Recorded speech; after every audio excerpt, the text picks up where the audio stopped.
BJP रे मिसिले चांदबाली निर्वाचन मंडली वरिष्ठ बीजेडी नेता अजय नायक आज से बीजेडी इस्तीफा देवा परे बीजेपी रे सामिल होइछंती। विधायक बोमेकेश को मामू होइछंती अजय से बोमेकेश को टिकेट को विरोध करथिले। पूर्वतन राज्य बीजेपी सभापति समीर महांती उपस्थिति रे से बीजेपी रे सामिल होइछंती। ए अवसर में भद्रक बीजेपी लोकसभा प्रार्थी को नहीं मध्य चर्चा जोर थिला एवं ता भितरे अजयंकर मिशिबा ये समीकरण को हेतु परिवर्तन करि पारे। जे घरर केही नुहे पीढ़ार कुआ बसई दौना या अर्थटी आपण माने बुझी पड़थुवे। किछि निर्दिष्ट राजनैतिक व्यक्ति गोटे कोटेरी करी आमदानी नेता को नहीं दल चलैबार जो प्रयास जारी करछंती, अर्थात से प्रयास टी होची गोटे डंगा जो फाट सृष्टि हेछि एवं से फाटरे पानी आसुची खूब शीघ्र से डंगा बुड़ीजीव एक कथा जानला परे से दल मु परित्याग करिछि। मोर परिचय पर्व दल तरफ दिहाउतला। मु केवल विजु जनता दलर राज्य संपादक नुहे, राज्य परिषद सदस्य, खदी बोर्ड सदस्य एवं सर्वोपरि विजु श्रमिक समितिर जिला सभापति ठार आरंभ करी 12 वर्ष धरी प्रकाश पाउथुवा एक दैनिक खबर कागज मंतव्यर मु होछि मुख्य संपादक।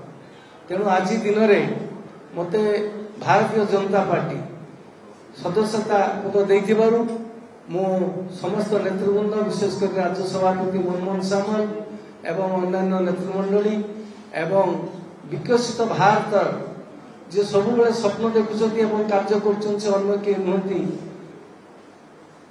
भारत वर्ष प्रधानमंत्री को मध्य कृतज्ञता जनाउछि। हम आशा करछु काश्मीर 370 धारा उच्छेद करी आउरी ऐतिहासिक कार्य एथर निर्वाचन जितला पर से पदक्षेप नेबे जहाँ भारत वर्षर नागरिक मान दीर्घ दिन जो असंतुष्ट से असंतुष्ट दूरीभूत हम।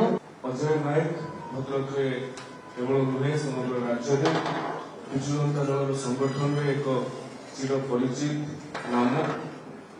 जदिव सी कौन निर्वाचन में निजे क्षमता को आसीना कि अनेक निर्वाचन मंडली अच्छी जो क्षमता को आनिबार नेतृत्व मानू विशेष अशेष योगदान रही। ये योगदान भारतीय जनता पार्टी को केवल धामनगर निर्वाचन मंडली नुहे, भद्रक जिला नुहे, पूरा राज्य में लाभदायक हम बोली आशा प्रकट करुचे। सांगठनिक स्तर में जो अभिज्ञता अच्छी भारतीय जनता पार्टी संगठन को आहरी मजबूत काम आशा करूँ। अजय बाबू विषय